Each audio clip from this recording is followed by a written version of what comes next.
Alors, un bilan de compétences est un outil qui permet de faire un point sur sa carrière pour plusieurs raisons. La première, soit une reconversion, c'est-à-dire on a un projet de changer de métier. La deuxième, c'est on a envie d'évoluer dans son entreprise parce qu'on a un peu fait le tour de son métier, on a envie de voir autre chose. Et la dernière, c'est on a un projet de création d'entreprise, mais on ne sait pas encore, on n'est pas sûr.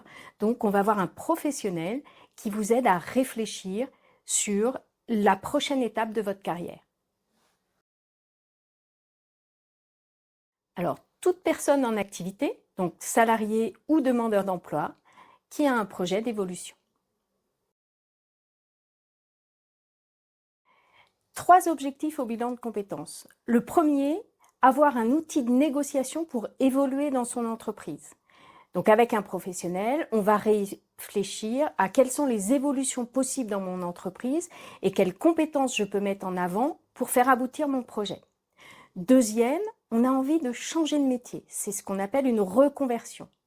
Donc là, on fait appel à un professionnel pour étudier le métier visé et faire le point sur les compétences transférables, voire éventuellement les formations nécessaires pour aller vers ce nouveau métier.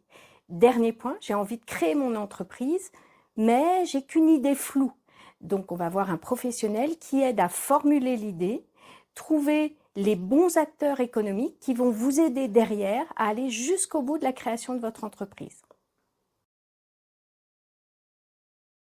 Donc, 3 étapes au bilan de compétences. Premier, l'entretien préliminaire qui va permettre de comprendre le besoin, les attentes, ce qui manque à la personne pour aller au bout d'un bilan de compétences. Et ensemble, on co-construit le parcours qui permet d'aboutir à un objectif et des indicateurs de réussite.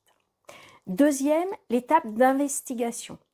Donc, le conseiller en bilan de compétences va poser énormément de questions pour aider la personne à mûrir, à maturer son projet et ensuite faire une enquête métier, qui est le point primordial du bilan de compétences.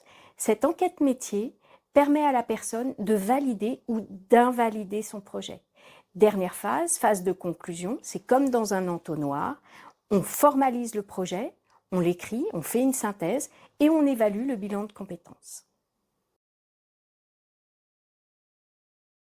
Donc un bilan de compétences, c'est de 12 à 18 heures et c'est financé soit par votre CPF, soit par France Travail, soit par votre employeur.